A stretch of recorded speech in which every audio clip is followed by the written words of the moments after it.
Good afternoon, everybody. Over the last several days, the United States has been responding to events as they unfold in Ukraine. Now, throughout this crisis, we have been very clear about one fundamental principle. The Ukrainian people deserve the opportunity to determine their own future.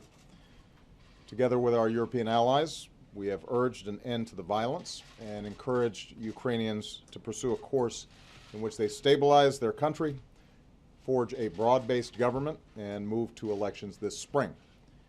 I also spoke several days ago with President Putin, and my administration has been in daily communication with Russian officials.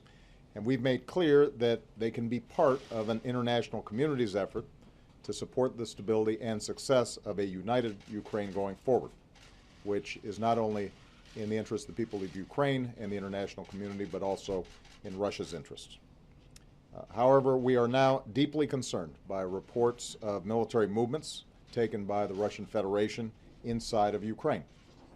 Russia has a historic relationship with Ukraine, including cultural and economic ties, and a military facility in Crimea.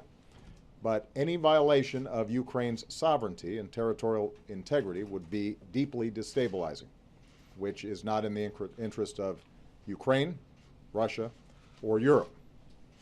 It would represent a profound interference in matters that must be determined by the Ukrainian people. It would be a clear violation of Russia's commitment to respect the independence and sovereignty and borders of Ukraine and of international laws.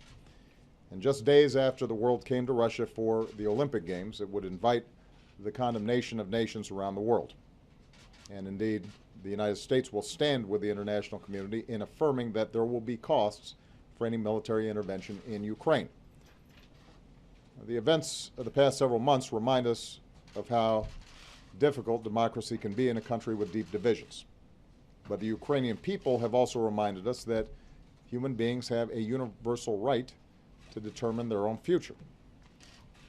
Right now, the situation remains very fluid.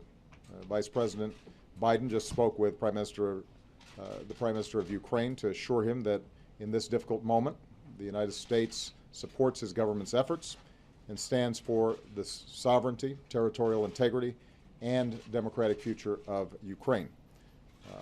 I also commend the Ukrainian government's restraint and its commitment to uphold its international obligations. We will continue to coordinate closely with our European allies.